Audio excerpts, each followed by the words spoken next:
To'y kungi obrazingiz rasvo bo'lishini xohlamasangiz, bu 4 ta maslahatga rioya qiling. 4-inchisi eng muhimi. Birinchi maslahat. Yozgi kunda makiyajingiz oqib ketmasligi uchun bir hafta yoki 10 kun oldin kosmetologga murojaat qiling. Uy sharoitida penka va skrablardan foydalanib turing. Ikkinchi maslahat.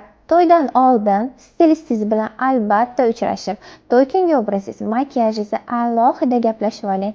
Siz o'sha obrazda kechgacha o'zingizni udobli his qilishingiz uchun. Uchinchi maslahat. Soch turmagingizni albatta to'ydan oldin maslahatlashing.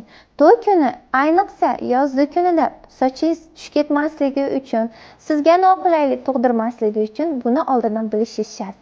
4-maslahat. Bu barcha maslahatlarimiz sizga foyda berishini xohlasangiz, salonchi tanlashda adashmang.